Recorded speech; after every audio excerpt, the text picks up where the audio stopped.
Siddhartha by Hermann Hesse. Chapter 10. The Sun. Timid and weeping, the boy had attended his mother's funeral.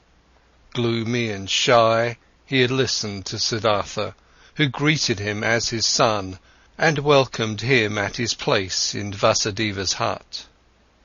Pale he sat for many days by the hill of the dead, did not want to eat, gave no open look, did not open his heart, met his fate with resistance and denial. Siddhartha spared him and let him do as he pleased. He honoured his mourning. Siddhartha understood that his son did not know him, that he could not love him like a father. Slowly he also saw and understood that the 11-year-old was a pampered boy, a mother's boy, and that he had grown up in the habits of rich people, accustomed to finer food, to a soft bed, accustomed to giving orders to servants. Siddhartha understood that the mourning, pampered child could not suddenly and willingly be content with a life among strangers and in poverty. He did not force him. He did many a chore for him, always picked the best piece of the meal for him. Slowly he hoped to win him over by friendly patience. Rich and happy he had called himself when the boy had come to him.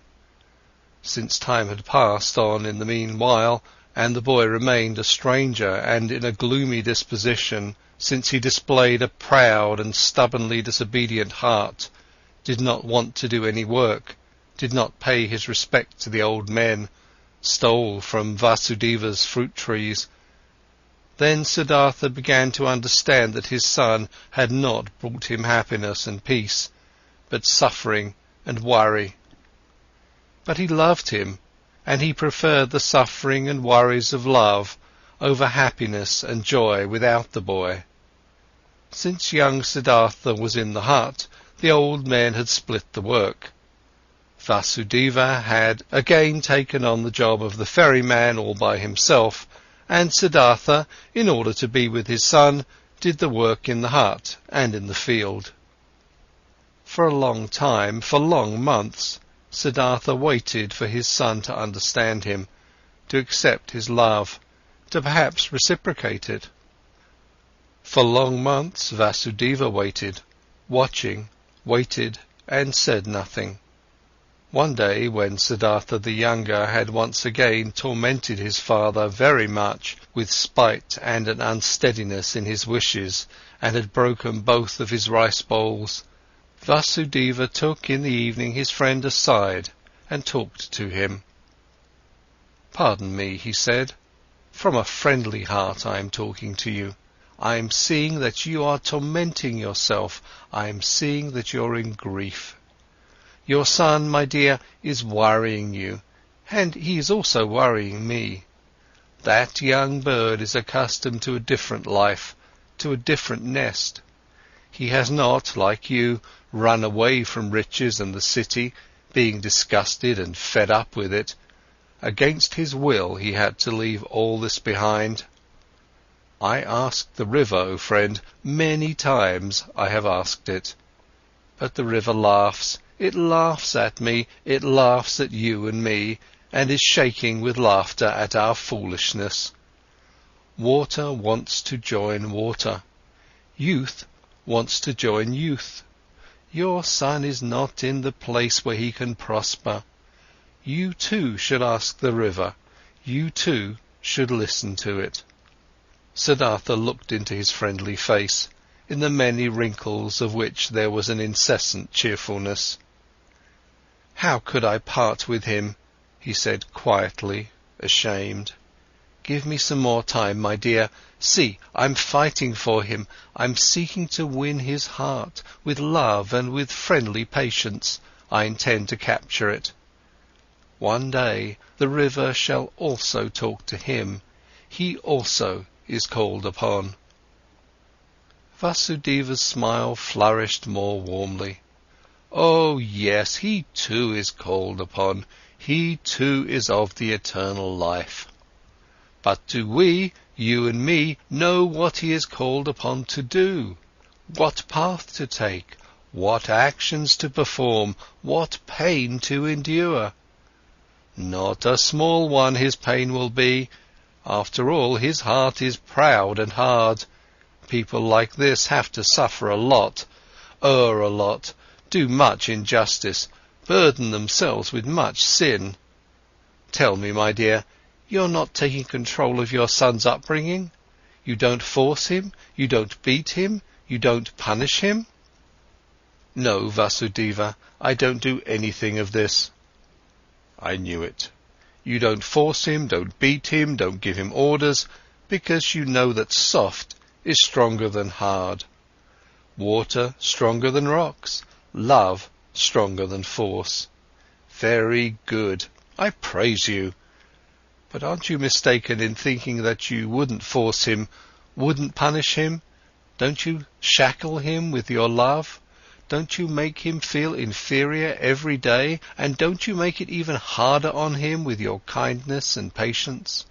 Don't you force him, the arrogant and pampered boy, to live in a hut with 2 old banana-eaters, to whom even rice is a delicacy, whose thoughts can't be his, whose hearts are old and quiet, and beats in a different pace than his? Isn't forced, isn't he punished by all this? Troubled, Siddhartha looked to the ground. Quietly he asked, "What do you think I should do?"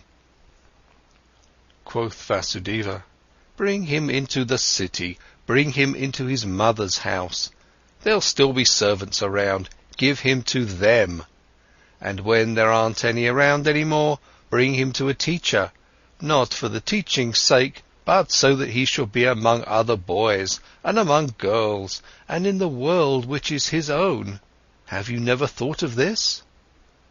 "You're seeing into my heart." Siddhartha spoke sadly. "Often I have thought of this. But look, how shall I put him, who had no tender heart anyhow, into this world? Won't he become exuberant? Won't he lose himself to pleasure and power? Won't he repeat all of his father's mistakes? Won't he perhaps get entirely lost in samsara?"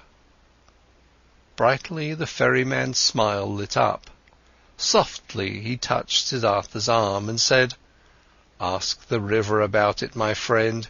Hear it laugh about it. Would you actually believe that you had committed your foolish acts in order to spare your son from committing them too? And could you, in any way, protect your son from samsara? How could you? By means of teachings, prayer, admonition? My dear, have you entirely forgotten that story containing so many lessons, that story about Siddhartha, a Brahman's son, which you once told me here on this very spot? Who has kept the Samana Siddhartha safe from samsara, from sin, from greed, from foolishness?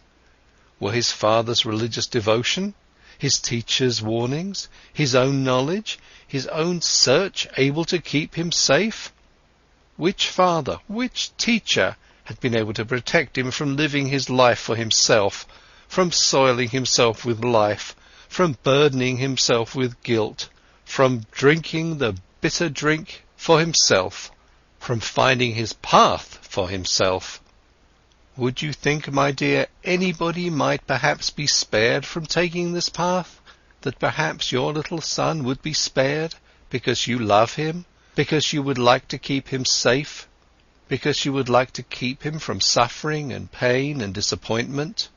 But even if you would die 10 times for him, you would not be able to take the slightest part of his destiny upon yourself." Never before Vasudeva had spoken so many words. Kindly Siddhartha thanked him, went troubled into the hut, could not sleep for a long time. Vasudeva had told him nothing he had not already thought and known for himself. But this was a knowledge he could not act upon. Stronger than the knowledge was his love for the boy. Stronger was his tenderness, his fear to lose him. Had he ever lost his heart so much to something? Had he ever loved any person thus blindly, thus sufferingly, thus unsuccessfully, and yet thus happily? Siddhartha could not heed his friend's advice. He could not give up the boy. He let the boy give him orders. He let him disregard him. He said nothing and waited. Daily he began the mute struggle of friendliness, the silent war of patience. Vasudeva said nothing and waited, friendly, knowing, patient. They were both masters of patience. At one time, when the boy's face reminded him very much of Kamala, Siddhartha suddenly had to think of a line which Kamala, a long time ago, in the days of their youth, had once said to him.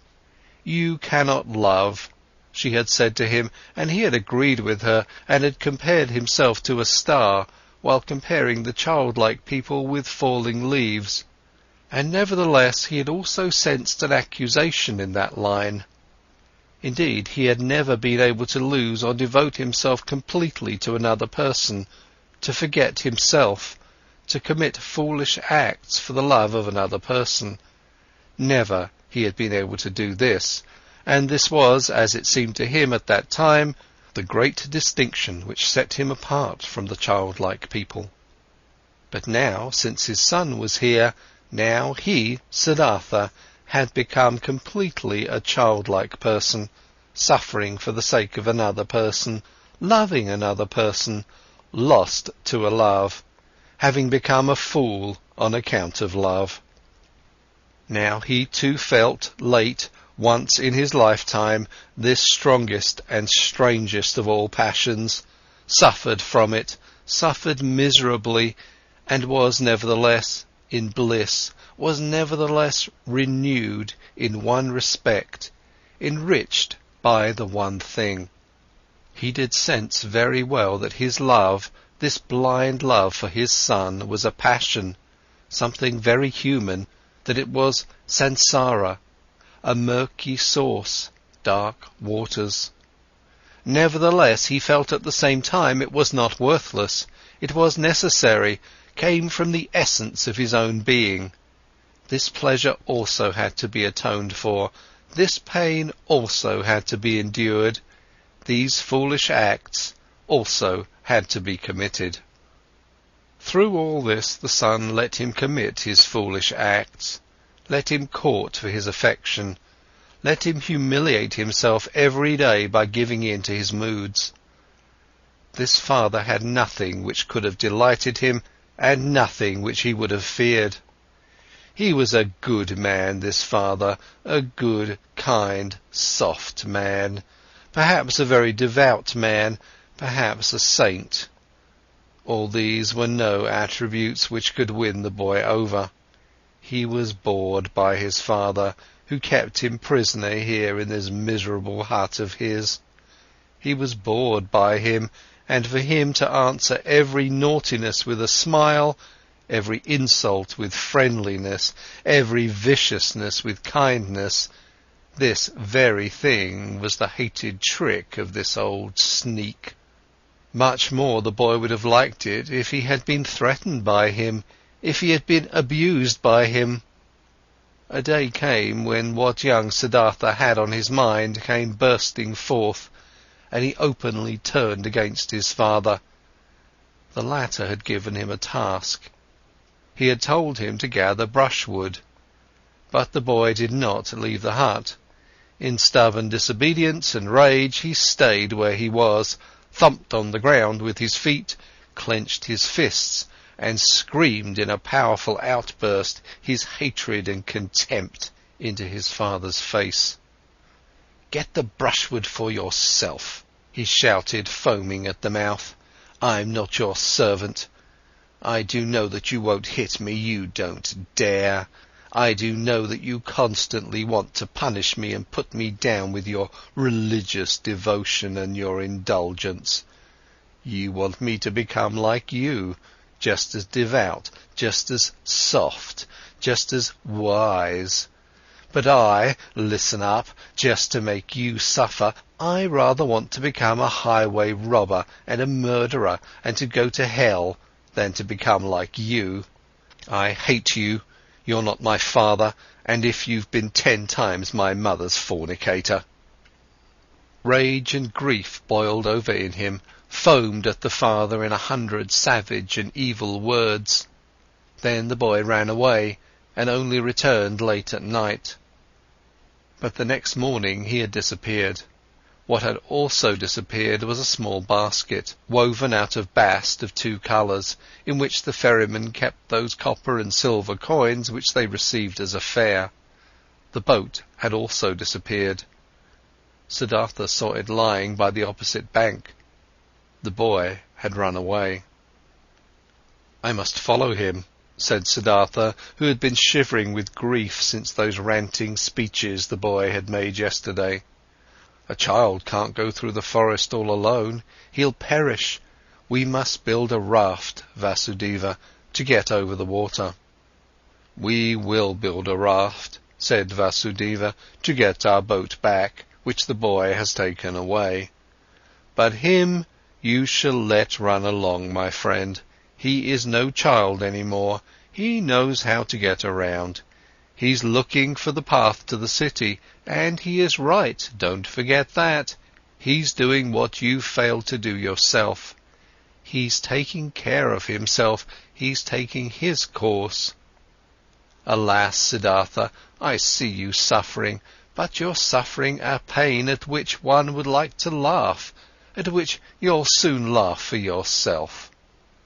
Siddhartha did not answer.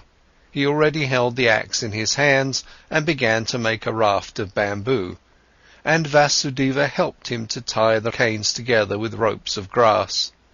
Then they crossed over, drifted far off their course, pulled the raft upriver on the opposite bank. "Why did you take the axe along?" asked Siddhartha. Vasudeva said, "It might have been possible that the oar of our boat got lost." But Siddhartha knew what his friend was thinking. He thought the boy would have thrown away or broken the oar in order to get even and in order to keep them from following him. And in fact there was no oar left in the boat. Vasudeva pointed at the bottom of the boat and looked at his friend with a smile, as if he wanted to say, "Don't you see what your son is trying to tell you? Don't you see that he doesn't want to be followed?" But he did not say this in words. He started making a new oar. But Siddhartha bid his farewell to look for the runaway. Vasudeva did not stop him. When Siddhartha had already been walking through the forest for a long time, the thought occurred to him that his search was useless. Either, so he thought, the boy was far ahead and had already reached the city, or, if he should still be on his way, he would conceal himself from him, the pursuer. As he continued thinking, he also found that he, on his part, was not worried for his son, for he knew deep inside that he had neither perished nor was in any danger in the forest. Nevertheless, he ran without stopping, no longer to save him, just to satisfy his desire, just to perhaps see him one more time, and he ran up to just outside the city. When near the city he reached a wide road, he stopped by the entrance of the beautiful pleasure garden which used to belong to Kamala, where he had seen her for the first time in her sedan chair. The past rose up in his soul. Again he saw himself standing there, young, a bearded, naked Samana, his hair full of dust. For a long time Siddhartha stood there and looked through the open gate into the garden, seeing monks in yellow robes walking among the beautiful trees. For a long time he stood there, pondering, seeing images, listening to the story of his life. For a long time he stood there, looked at the monks, saw young Siddhartha in their place, saw young Kamala walking among the high trees. Clearly he saw himself being served food and drink by Kamala, receiving his first kiss from her, looking proudly and disdainfully back on his Brahmanism, beginning proudly and full of desire his worldly life. He saw Kamaswami, saw the servants, the orgies, the gamblers with the dice, the musicians, saw Kamala's songbird in the cage, lived through all this once again, breathed samsara, was once again old and tired, felt once again disgust, felt once again the wish to annihilate himself, was once again healed by the holy Om. After having been standing at the gate of the garden for a long time, Siddhartha realized that his desire was foolish, which had made him go up to this place, that he could not help his son, that he was not allowed to cling him. Deeply he felt the love for the runaway in his heart like a wound, and he felt at the same time that this wound had not been given to him in order to turn the knife in it, that it had to become a blossom and had to shine. That this wound did not blossom yet, did not shine yet at this hour, made him sad. Instead of the desired goal which had drawn him here following the runaway son, there was now emptiness. Sadly he sat down, felt something dying in his heart, experienced emptiness, saw no joy any more, no goal. He sat lost in thought and waited. This he had learned by the river, this one thing, waiting, having patience, listening attentively. And he sat and listened. In the dust of the road, listened to his heart, beating tiredly and sadly, waited for a voice. Many an hour he crouched, listening, saw no images any more, fell into emptiness, let himself fall without seeing a path. And when he felt the wound burning, he silently spoke the Om, filled himself with Om. The monks in the garden saw him, and since he crouched there for many hours, and dust was gathering on his grey hair, one of them came to him and placed 2 bananas in front of him. The old man did not see him. From this petrified state he was awoken by a hand touching his shoulder. Instantly he recognized this touch, this tender, bashful touch, and regained his senses. He rose and greeted Vasudeva, who had followed him, and when he looked into Vasudeva's friendly face, into the small wrinkles which were as if they were filled with nothing but his smile, into the happy eyes, then he smiled too. Now he saw the bananas lying in front of him, picked them up, gave one to the ferryman, ate the other one himself. After this he silently went back into the forest with Vasudeva, returned home to the ferry. Neither one talked about what had happened today, neither one mentioned the boy's name, neither one spoke about him running away, neither one spoke about the wound. In the hut, Siddhartha lay down on his bed, and when after a while Vasudeva came to him to offer him a bowl of coconut milk, he already found him asleep. End of chapter 10.